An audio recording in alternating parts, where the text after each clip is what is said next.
Je suis endormi, je suis en retard. Vous avez pu me prévenir.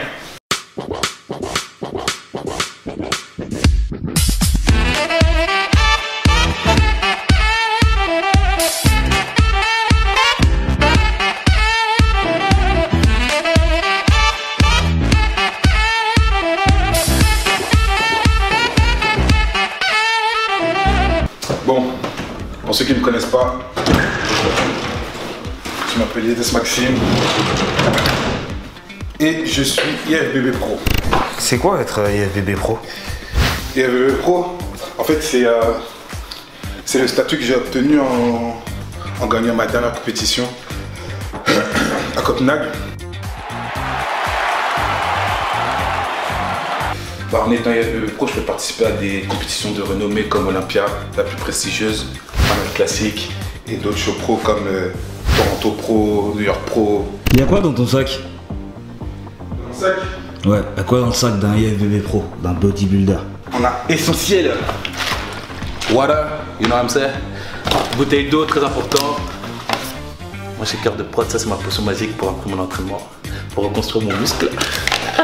Ma ceinture de sudation quand je fais un peu de cardio pour bien transpirer la sangle abdominale.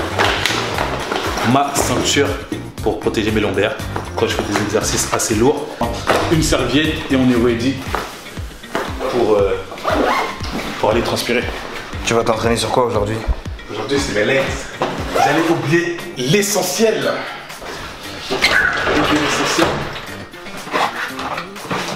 Ça, c'est très important. Ça t'aide à garder, à garder la pression sur tes talons.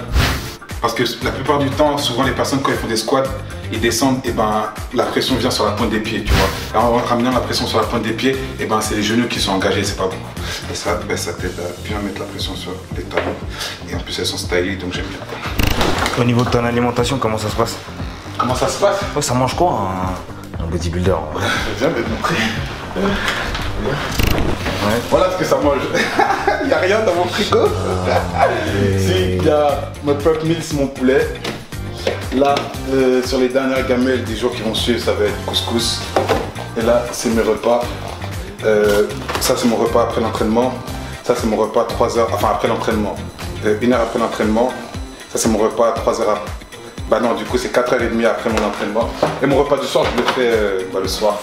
Mais comment ça se fait que tu manges que ça et que t'es...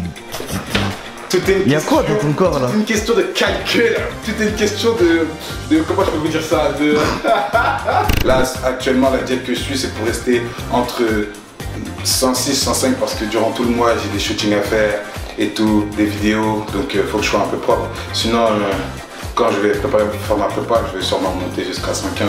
Et là, on va pouvoir les abdos, je ferai plein de gros, les joues seront remplies, on va grailler. Ok, j'ai pris mes clés, mon téléphone. Ok, on est bon.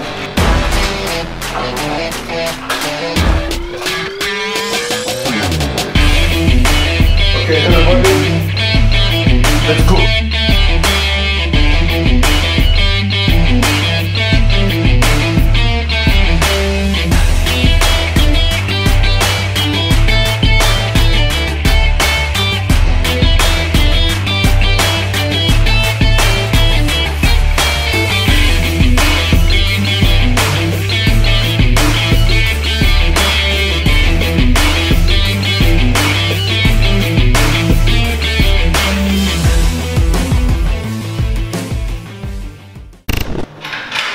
magique.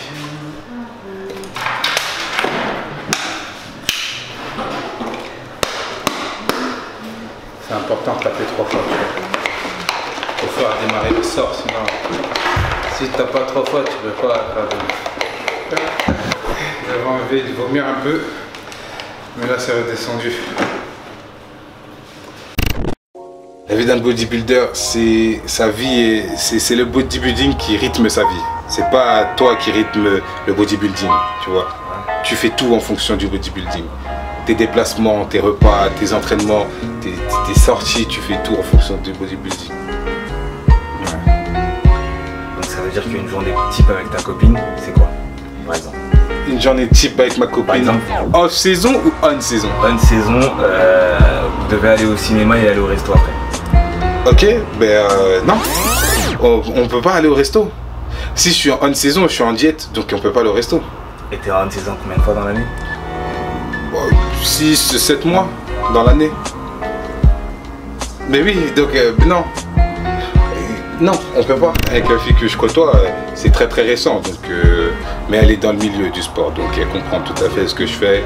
Elle comprend les sacrifices que je fais.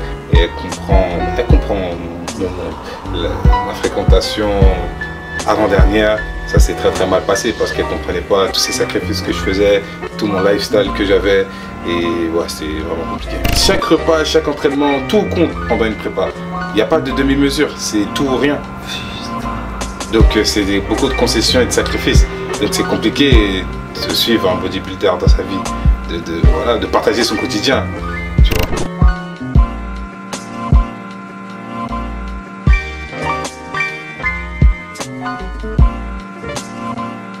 Ok, donc là on arrive à la fin de l'épisode et je vais répondre à vos questions que vous m'avez posées sur Insta. Question 1, est-ce que je suis en couple? Oui, je suis en couple. Ouais, je suis en couple, ouais, je fréquente quelqu'un, donc voilà. Question 2, c'est quand la dernière fois que je me suis battu? Dead, j'ai fait trop rire. La dernière fois que je me suis battu, j'étais au collège. Et putain, ça remonte à tellement longtemps. J'étais au collège et encore c'était même pas une vraie boisson parce que le mec il s'est même pas défendu. Donc on peut pas dire que je me suis vraiment bagarré quoi. Question 3, est-ce que j'ai déjà pensé à faire du cinéma? Franchement non. Je me suis jamais vraiment dit je vais faire des castings pour être figurant ou pour faire des films et tout, non. Après voilà, l'opportunité elle s'offre à moi, j'en parlerai à mon manager. Magicien iranien là, mon responsable marketing, à toute mon équipe en fait. Parce que c'est toute une équipe qui est derrière moi, donc je peux pas prendre des décisions tout seul on va dire. Question 4, c'est qui le plus fort au bras de fer entre moi et Essan? C'est moi, voilà, c'est moi. Baba il s'entraîne plus. Mais je pense que si il revenait à son niveau, ouais, ça pourrait être chaud quand même. Parce que Baba il a de la force quand même. Hein. Vous voyez comme ça, il fait des squats à 200 kg. Question 5, est-ce que je connais personnellement Eric Favre? Je vais pas dire que je le connais personnellement, genre il m'invite chez lui, on boit un verre de whisky, non. Mais j'ai eu l'occasion de vraiment beaucoup parler avec lui quand je suis allé signer mon premier contrat à Lyon. C'est un type en or, les 2 salons que j'ai fait, il était là et tout, il nous donnait des conseils, il était derrière nous, il bossait avec nous et tout, franchement c'était un truc de ouf. Donc ouais. Question 6, quelle est ma taille de vêtements?